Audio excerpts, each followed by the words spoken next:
Conheça o Antigo Testamento. Olá, meus irmãos, graça e paz.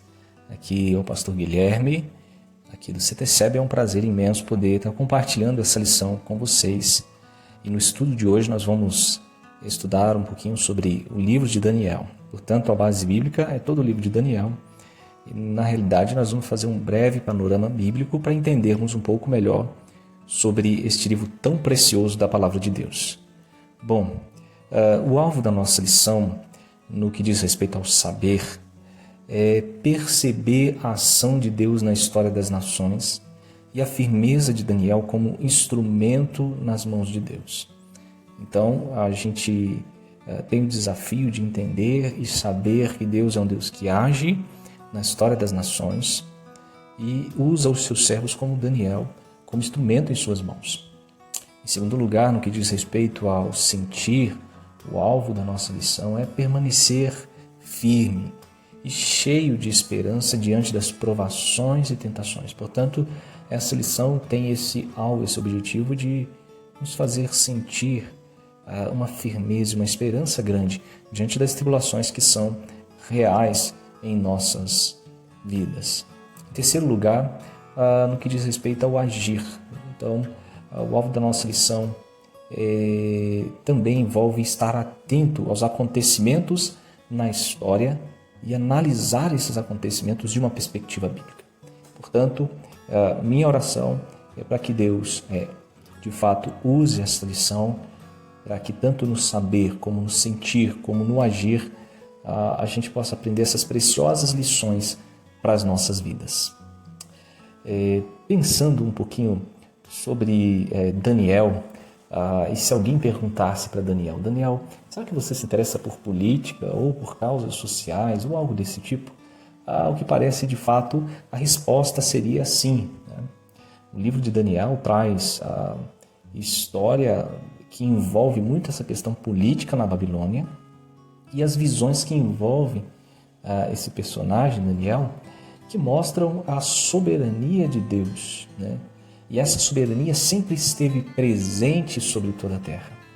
Ou seja, o livro de Daniel enfatiza de uma maneira maravilhosa que o nosso Deus é um Deus soberano e que Ele age sobre toda a terra. Ele é Deus.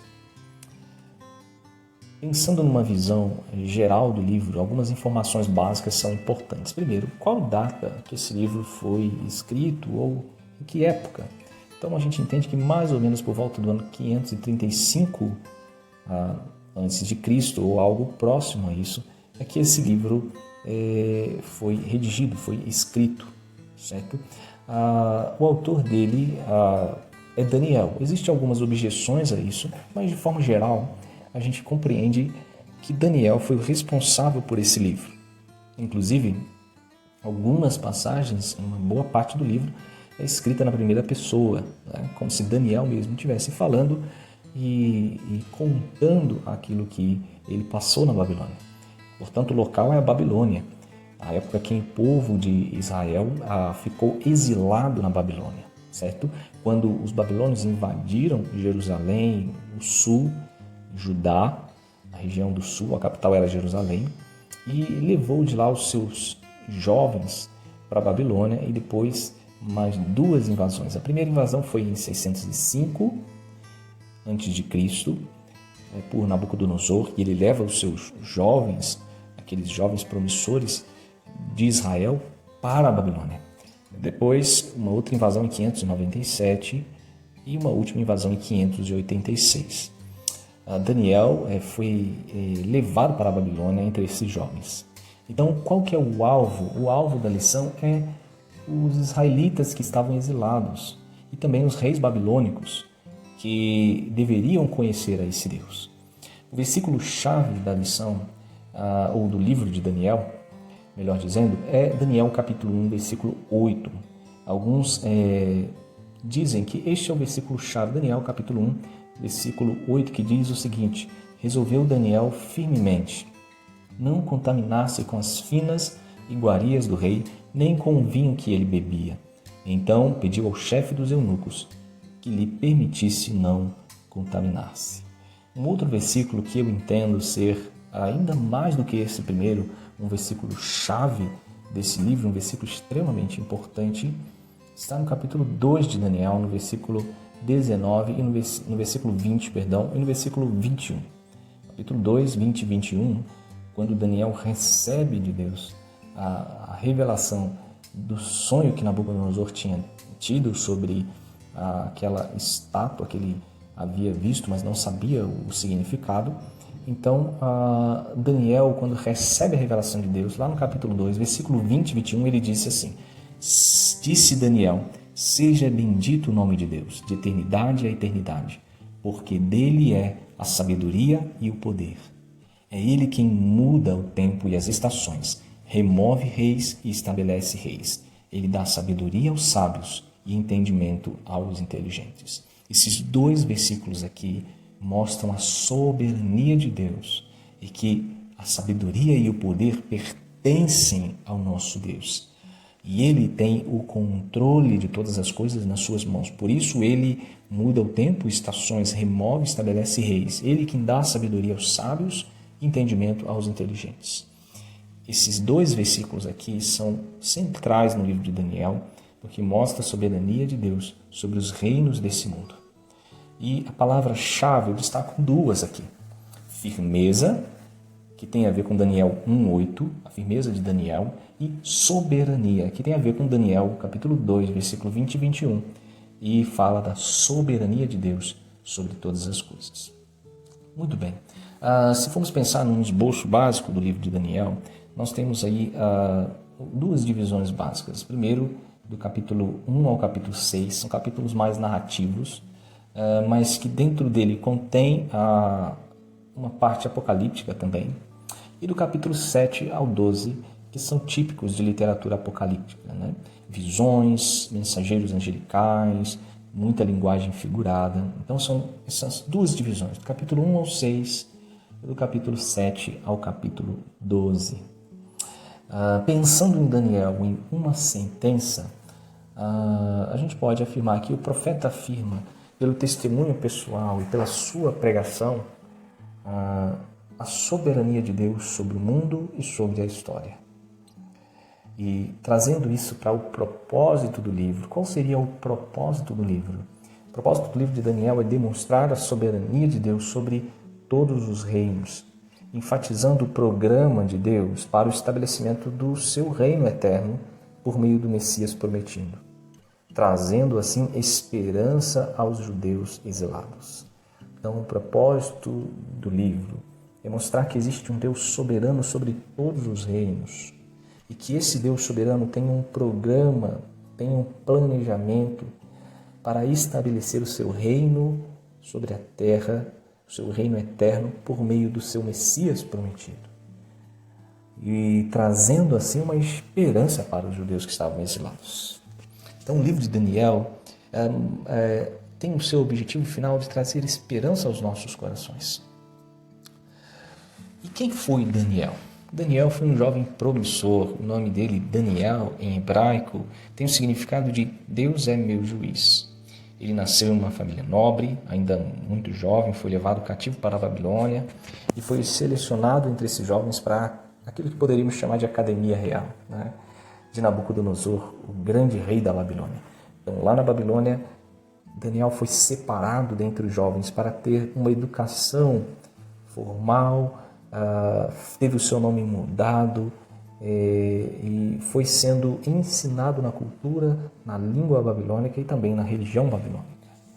Mas nós vemos que tanto Daniel como seus amigos, mesmo estando recebendo essa carga de ensinamentos de um povo pagão, se mantiveram firmes diante do propósito de servir a Deus e ser luz naquele lugar, naquela nação pagã.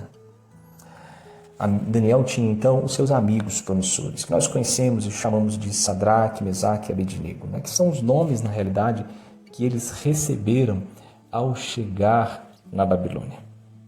Os nomes deles antes eram Ananias, Misael e Azarias. O nome de Daniel também foi mudado para Beltsazar. O de Ananias foi mudado para Sadraque. de Misael para Mesaque e de Azarias para Abednego. Esses nomes tinham a ver com os deuses da Babilônia, mas Daniel e os seus amigos, eles caminharam juntos nesse propósito de servir a Deus, num lugar tão difícil, como nós também. Nós somos chamados para servir a Deus num mundo em que não deseja Deus, num mundo onde o secularismo, a idolatria, a imoralidade muitas vezes é real, na realidade é sempre real. E nós somos chamados para fazer diferença nesse lugar, sermos firmes, servindo a Deus, sendo sal e luz, influenciando positivamente esse mundo e pregando o evangelho nesse mundo. O ditado popular, dize-me com quem andas e direi quem tu és, se aplica perfeitamente a Daniel e a seus 3 amigos, porque os 3 caminhavam juntos e os 3 tinham um propósito muito firme de servir a Deus naquele lugar. Nós também somos chamados, junto com os nossos irmãos e amigos que conhecem a Deus, para nos unirmos e ajudando uns aos outros, podendo servir a Deus onde Deus tem nos colocado. Você é chamado para servir a Deus onde Deus tem te colocado. E ter alguém ao seu lado que professa a mesma fé no Senhor, que também é crente no Senhor Jesus, pode te ajudar, te fortalecer para juntos vocês servirem a Deus. No livro de Daniel, no que diz respeito a mistério e interpretação, como eu já havia falado, a primeira parte desse livro, do capítulo 1 ao 6, mostra como Deus atua tanto nos detalhes da vida de quem se entrega a Ele, como também nos grandes acontecimentos da história. Capítulo 1 ao 6, nós vemos Deus agindo na vida de Daniel, nós vemos Deus agindo na vida de Nabucodonosor, que tem sonhos e não consegue entender, mas Deus usa Daniel para revelar esses sonhos e mostrar por meio desses sonhos que Deus era quem governava sobre todas as coisas. A segunda parte de Daniel, no capítulo 7 ao 12, enche o povo de Deus de esperança. Esse povo que estava lá no exílio, que, como diz nos Salmos, já penduravam as suas harpas, porque não tinham mais alegria para celebrar, não tinha mais o templo em Jerusalém, estavam longe da sua terra, sem esperança. Mas essa segunda parte de Daniel, capítulo 7 ao 12, enche o povo de esperança, porque ensina que essa luta terá um fim e que Deus já tem todas as coisas planejadas. E Deus tem conduzido a história para esse fim. E todas as coisas vão convergir para Cristo. E Cristo será então glorificado e vencerá pelo seu povo. Que essa palavra também encha o teu coração de esperança. Saiba que a luta aqui faz parte da nossa história. E nós devemos, diante da luta e da tribulação, da tentação, ficarmos firmes. Mas essa luta terá um fim. Porque Deus tem promessas preciosas para o seu povo e Ele tem cumprido durante a história todas as suas promessas e cumprirá. Com certeza continuamos aguardando o retorno de Cristo, crendo que as lágrimas serão enxugadas e que a nossa luta terá um fim. Sobre as doutrinas do livro de Daniel, ele trabalha muito sobre essa questão do problema do mal. Ele traz 2 respostas sobre o problema do mal. Primeiro, a gente pensa numa questão humana. Daniel fala muito sobre a resistência humana. O mal existe, o mal faz parte.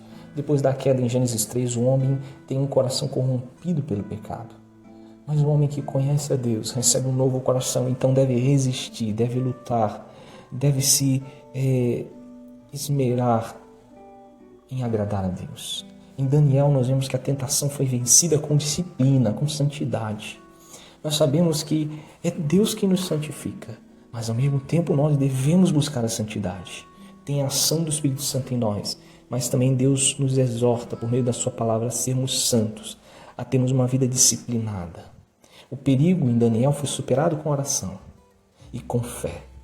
São características centrais na vida de um homem e de uma mulher que quer servir a Deus. Santidade, oração, fé.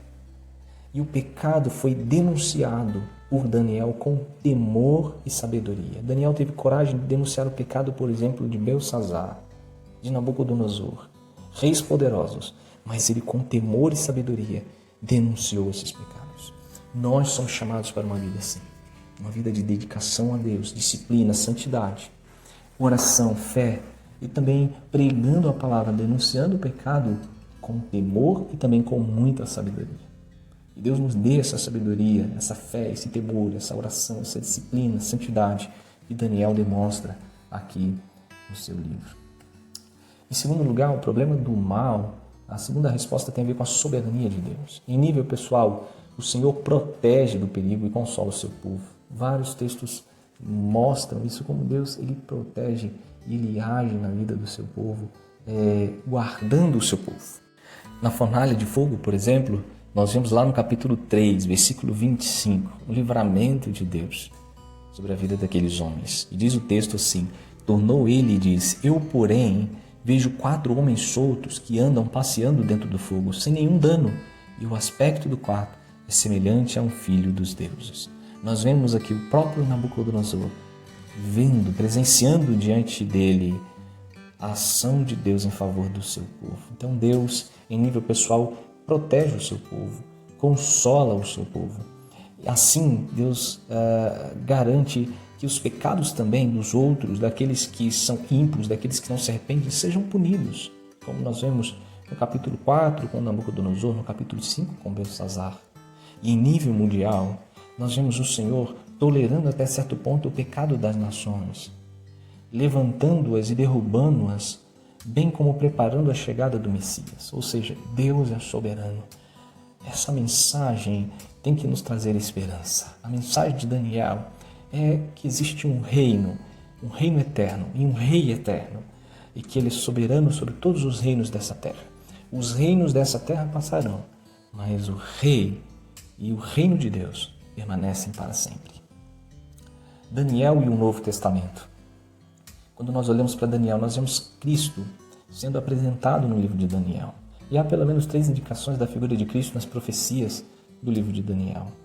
Lá no capítulo 2, por exemplo, no versículo 34 e 35, o texto nos diz o seguinte: quando estavas olhando, uma pedra foi cortada sem auxílio de mãos, feriu a estátua nos pés de ferro e de barro e os esmiuçou. Então foi juntamente esmiuçado o ferro, o barro, o bronze, a prata e o ouro, os quais se fizeram como palha das eiras no estio, e o vento as levou. E deles não se viram mais vestígios, mas a pedra que feriu a estátua se tornou em grande montanha e encheu toda a terra. Isso aqui é sobre a visão que Nabucodonosor teve. E lá no versículo 44 e 45, há a explicação, que diz assim, no capítulo 2: mas nos dias destes reis, o Senhor do céu suscitará um reino que não será jamais destruído. Este reino não passará a outro povo, esmiuçará e consumirá todos os reinos, mas ele mesmo subsistirá para sempre. Como viste que do monte foi cortada uma pedra sem auxílio de mãos, e ela esmiuçou o ferro, o bronze, o barro, a prata e o ouro, o grande Deus fez saber ao rei que há de ser futuramente. Então, ou seja, essa pedra que Nabucodonosor viu e sonhou, que foi cortada de um alto do monte e esmiuçou toda aquela estátua que representava os reinos da terra. Essa pedra aponta para Jesus, que é o rei, e para o reino de Deus que vem e esmiuçará todos os reinos desse mundo. Ou seja, os reinos desse mundo passarão, mas o reino de Deus é eterno, permanece para sempre. Nós também temos lá no capítulo 7, a partir do versículo 13, versículo 13 e 14, especificamente o texto vai falar sobre as visões e fala sobre o Filho do Homem, o ancião de dia, e diz que foi-lhe dado o domínio e a glória e o reino para que todos os povos, nações e homens de todas as línguas o servissem. O seu domínio, no versículo 14 diz, o seu domínio é eterno, que não passará, e o seu reino jamais será destruído. Nós vemos que isso aponta para Cristo. Paulo, no Novo Testamento, fala que Cristo recebeu todo o domínio e colocado sobre o trono, exaltado sobre todas as coisas, e ele é o cabeça sobre todas as coisas, como ele diz em Efésios. E no capítulo 9 de Daniel, nós temos também no versículo 25 e 26, o texto dizendo: sabe e entende, desde a saída da ordem para restaurar e edificar Jerusalém, até o ungido, ao príncipe, 7 semanas e 72 semanas, as praças e as circunvalações serão reedificadas, mas em tempos angustiosos. Depois, o versículo 26 fala que o ungido será morto. Então, mais uma referência a Cristo, de forma muito clara, que viria, sofreria, morreria, mas com certeza o seu reino jamais passaria. E Apocalipse também confirma o que a profecia do livro de Daniel nos havia antecipado sobre a vinda de Cristo, que ele removerá o mal do mundo e libertará o seu povo da opressão. Da mesma maneira que essa mensagem confortou os israelitas fiéis na época do exílio, ela também deve nos confortar. Ela deve nos mostrar que vivemos num mundo imperfeito, vivemos num mundo amedrontador, mas existe um Deus soberano que tem conduzido a história e que vencerá todo o mal. Cristo já veio, Cristo já venceu na cruz por nós, pagou o preço dos nossos pecados, recebeu toda a autoridade nos céus e na terra e disse: vão e façam discípulos. E nós estamos nesse tempo de proclamar esse reinado de Cristo sobre a terra, de levar o evangelho às nações e dizer que Cristo é o Senhor e que todos devem adorá-lo e todos devem se curvar diante do senhorio de Cristo. E a Bíblia diz em Romanos 9 que aquele que confessar com a boca que Cristo é Senhor e no seu coração que crer que Deus o ressuscitou dentre os mortos será salvo. Que coisa maravilhosa! Esse Cristo é Senhor já, mas ainda não foi completado foram completadas todas as coisas. Cristo ainda não retornou. Então nós vivemos no tempo do já e ainda não. Cristo já conquistou a vitória, mas ainda não consumou todas as coisas. Ainda não trouxe o seu reino plenamente sobre a terra.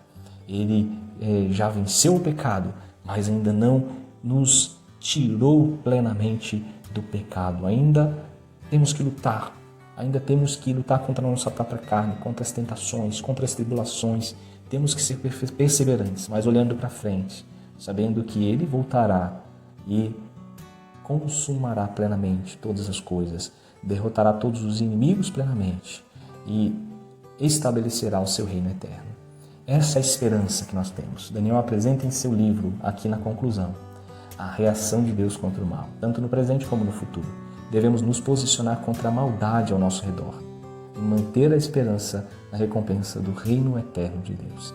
Que Deus fortaleça a tua vida, abençoe a tua vida, te guarde de todo mal, ajude a você a permanecer firme e com a esperança de que o reino de Deus veio e vem e virá. E que continuemos orando: venha o teu reino, seja feita a tua vontade. Que Deus fortaleça a tua vida e te abençoe em nome de Jesus.